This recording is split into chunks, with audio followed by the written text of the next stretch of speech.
So I'm going to explain to you how to play Battling Builders. This is a two-player game, but more people could play if you have other items that you can use for player pieces. But I'm going to explain to you how to get it all set up because it's a little bit confusing. So this page here, at the top of the page, has two little characters, and you need to cut those out. So those will be your game pieces. They look like this. Sorry, players 1 and 2. So you're going to actually cut them out from here. You'll have to print off the playing game board, so it looks like this. And your characters will start over here at the start. Your game mat, you just print off like normal. So that's not hard. Game mat just looks like this. And that's where you're going to store your cards. So the very last page of this game has cards that look like this, so it's your construction materials.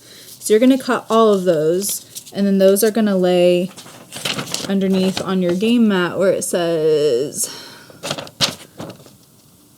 toolbox and construction materials. So you'll just lay it underneath there once you have everything else cut out.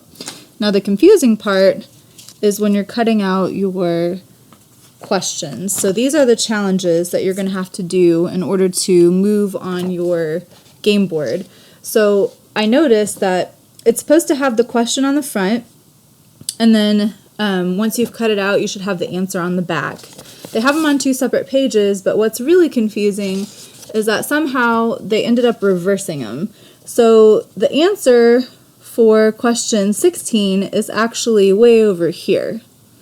And then the answer for question 18 is way over here. The middle one's correct. So my suggestion to you would be that when you are cutting these out, you lay the answer key behind the questions, and then I would cut across horizontally, and I would only cut one row at a time. So I would cut this row,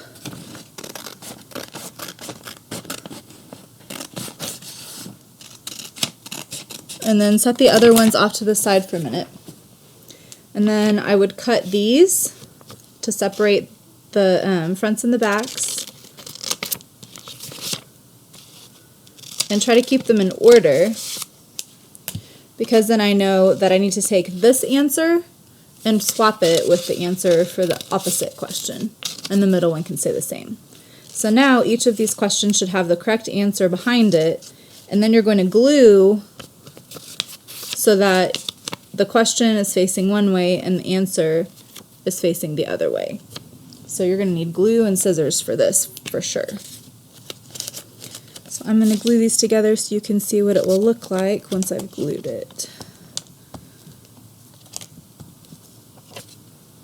Alright, so here, question 16 says find the missing length.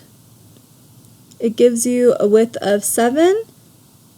It gives you a length of 8, and it gives you an area of 24. So you need to figure out 24 divided by 8 equals what to find this missing side, and the answer is 3, because 8 times 3 equals 24. So the reason that you have the answer on the back is so that when you give your answer during the game, player 2 can flip it over and check and make sure if you got it right, then you get to move. If you got it wrong, you don't get to move. So that is how you get it set up, and I will go over how to play the game in the next video.